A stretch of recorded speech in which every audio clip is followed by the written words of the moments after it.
They say the average human today is weaker than almost any adult who lived 10,000 years ago. Not just a little weaker, but dramatically, shockingly weaker. Some anthropologists estimate that the everyday hunter-gatherer possessed physical strength and endurance levels comparable to modern athletes, even elite ones. And this wasn't because they trained in gyms or followed any structured fitness program. It was because life itself was training, sculpting the human body with purpose, pressure, and necessity. That simple truth hides a mystery we've forgotten. We were never designed to be fragile. We were built to be hunters. Imagine waking up before dawn in a world without roads or alarms, where your survival depends on the muscles in your legs, the power in your lungs, and the accuracy of your next decision. Before there were kettlebells or treadmills or protein shakes, there was only the body, raw, unfiltered, and forced to evolve through movement. Every step, every climb, every throw was a lesson. Every discovery was written into muscle memory. The human body wasn't built through comfort, but through pursuit. And from that pursuit came the blueprint of what we now call functional fitness. But what did ancient hunters actually do? How did they move? What challenges shaped their endurance, their strength, their reflexes? And what can we, people living in a world of chairs and screens, learn from them? To understand the secrets of ancient functional fitness, we need to journey back through time, into the landscapes where these early athletes lived, fought, tracked, and survived. Because hidden in their daily rituals are 7 powerful lessons, 7 movements of evolution that reveal not only how they became strong, but how we can reclaim a strength that feels ancestral, natural, and deeply human. This is the untold story of how ancient hunters built functional fitness, the brutal calisthenics of the world's toughest warriors. Number 1, endurance was the first superpower. If strength is the symbol of modern fitness, endurance was the lifeblood of ancient survival. Long before humans became masters of tools, we became masters of distance. The earliest scientific studies on hunter-gatherer societies reveal something astonishing. Our ancestors practiced persistence hunting, the ability to chase an animal not for minutes, but for hours. Not sprinting, not tackling, simply running, tracking, and outlasting. Picture a small group of hunters following a kudu in the savanna heat. The animal sprints, but humans keep walking, then jogging, then walking again. Their breathing stabilizes. Their pace is steady. Their eyes remain fixed. As temperatures rise, the animal overheats long before the humans do, and eventually exhausted, it slows. Humans win not through power, but persistence. This was humanity's first great athletic advantage.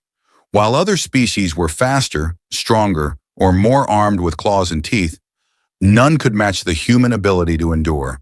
This wasn't just running, it was decision-making in motion. It was learning the language of footprints, wind direction, and animal fatigue. It was a full-body meditation that tested lungs, legs, posture, and mental resilience. Modern science confirms that humans are uniquely adapted to long-distance travel. Our Achilles tendons act like springs. Our glutes stabilize the hips. Our sweating system cools us better than almost any animal on Earth. When we move with rhythm, we become what we once were, endurance machines. The takeaway today isn't that you must run for hours. It's that endurance is built through consistency. A simple daily walk, a long hike on weekends, or a steady jog reconnects the body with the rhythm it evolved for. Endurance is less about speed and more about patience, a trait ancient hunters understood better than any coach could teach. Number 2, strength came from lifting the world. Gyms didn't exist, but the world itself was one enormous training ground. The earliest humans developed strength the way children still do, by lifting what was around them: stones, logs, animals, their own children. These were nature's dumbbells.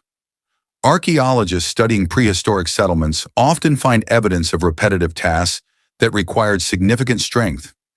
Grinding grain, tanning hides, carrying firewood, building shelters, hauling water.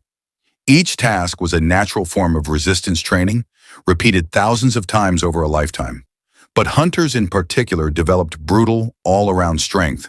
They lifted carcasses across their shoulders, They dragged animals back to camp. They climbed trees to scout.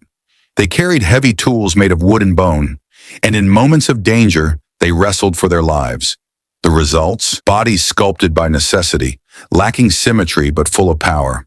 Shoulders thick from throwing, backs strong from carrying, hands like stone from gripping rough materials.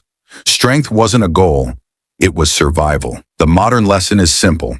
Natural strength grows from natural movement, lifting awkward objects, carrying weight over distance, and using the full body, not isolated muscles, builds a deeper form of power. Squats, deadlifts, carries, throws, these movements echo the ancient world. Strength wasn't built by perfection, but by effort, by using the world, not escaping it. Number 3, mobility was not optional. It was life. We often think of flexibility and mobility as optional accessories in fitness, but for ancient hunters, mobility was as critical as air. They sat in deep squats for hours around fires. They knelt on uneven ground while shaping tools. They climbed, crawled, and ducked under branches. They twisted their spines, rotated their hips, and balanced on rocks without even thinking. Their joints stayed open because they were constantly being used. Modern science confirms that the human body is a mobility system wrapped around a skeleton. When you move all your joints often, you keep them functional. But when you freeze them behind desks and screens, they rust like old hinges. Anthropologists studying modern hunter-gatherer groups such as the Hadza of Tanzania found that even in old age, many individuals had the mobility of young adults simply because they never stopped moving through natural positions. They squat easily. They run without pain. They bend and twist without discomfort. Their bodies are instruments kept in tune by daily use. Today, mobility is one of the most overlooked forms of fitness. The lesson from ancient hunters is clear. Mobility is strength in motion. A flexible spine means better endurance. Open hips mean better balance. Fluid ankles mean fewer injuries. The body is meant to flow, not freeze. You don't need yoga mats or studios. Simply spend time in natural positions. Sitting on the floor, squatting, stretching your arms overhead, twisting your torso. Move the way your ancestors moved, and you'll feel joints that haven't awakened in years. Number 4, coordination came from navigating chaos. The ancient world was not a predictable gym with even floors and organized stations. It was chaos. Uneven ground, loose branches, slippery rocks, sudden drops, shifting weather. Every environment demanded constant coordination between eyes, muscles, and brain. A hunter who lost balance during a chase could break an ankle, fall onto a thorn bush, or scare off the entire hunt. A misstep could mean starvation. A slip during a climb could mean death. Coordination wasn't a luxury, it was survival. This is why ancient movement patterns were incredibly varied. Humans learned to run on soft sand, hard stone, and thick grass. They learned to jump across creeks and balance on narrow ridges. They developed foot muscles and stabilizing joints simply by adapting to nature's unpredictability. Researchers studying people who grow up barefoot in rural environments find they have stronger, more stable feet, better balance, and quicker reaction times than those raised on flat concrete wearing thick shoes. The natural world trains coordination the way no gym machine can. The modern takeaway is profound. Balance and coordination are forms of intelligence. They sharpen the brain by challenging the body, and they can be trained through simple habits. Walking on uneven surfaces, hiking, climbing stairs, practicing balance drills, even dancing. Every movement that challenges stability strengthens the link between body and brain. Number 5, the power of the human grip. If there is one element of ancient fitness we massively underestimate today, it is grip strength. Early humans gripped everything: spears, stones, branches, animal skins, tools, ropes made of plant fibers. Their fingers were constantly pulling, climbing, twisting, carving, carrying. Studies show that grip strength is one of the strongest predictors of long-term health and lifespan. It reflects the overall vitality of the body. Ancient hunters didn't train grip, they lived it. Their hands were calloused not because of workouts, but because of existence. Think of climbing a tree with no equipment. Think of dragging a heavy log. Think of skinning an animal or pulling a stubborn root from the earth. Grip wasn't just strength, it was connection. It rooted the body to the world. Modern life softens our hands and weakens our forearms. But the lesson from ancient hunters is timeless. A strong grip anchors a strong life. Farmer carries, pull-ups, hang-holds, rope climbing, rock climbing. These activities rebuild the ancestral power in the hands. Because when your hands grow strong, the rest of your body follows. Number 6. Agility built through danger and play. There's a fascinating truth about ancient people. They trained agility not through discipline, but through play and danger. Children chased each other through forests. Adults leaped across ditches and darted between trees during hunts. The line between sport and survival blurred. Agility, the ability to change direction quickly and explosively, evolved because life demanded it. Avoiding predators, maneuvering through dense vegetation, approaching prey quietly, escaping threats swiftly. Every situation required fast, smart movement. Ancient hunters didn't run in straight lines. They zigzagged, ducked, braked, pivoted. They reacted to the unpredictable behavior of animals. Their reflexes were sharpened like blades. Modern science shows that agility training improves not just physical performance, but cognitive function. Quick direction changes fire up brain pathways responsible for decision-making and pattern recognition. It's physical intelligence in action. To reclaim this ancient skill today, you can practice short bursts of movement, quick lateral steps, jump turns, shuffle steps, reaction drills. Even sports like basketball, soccer, or tag offer the same benefits. Agility is play. It awakens the childlike freedom that still lives inside your muscles. Number 7. The hunt built mental strength above all. Here is the final and perhaps most important truth. Ancient fitness was as much mental as it was physical. Hunting required extraordinary patience. Tracking an animal could take hours or days. Hunters needed calm nerves, sharp focus, emotional control, and the ability to stay silent even while exhausted. Their world trained a type of mental toughness that wasn't loud or aggressive. It was quiet strength.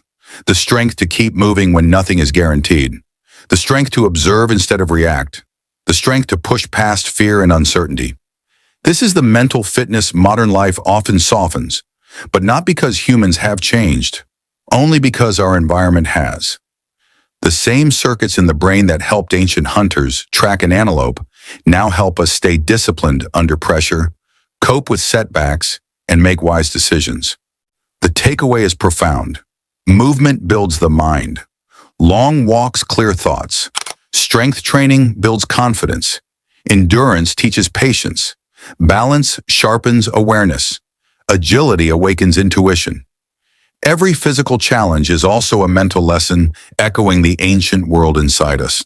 When you combine endurance, strength, mobility, coordination, grip, agility, and mental resilience, you begin to see the full picture. Ancient hunters weren't fit the way we think of fitness today. They were functional, integrated, complete.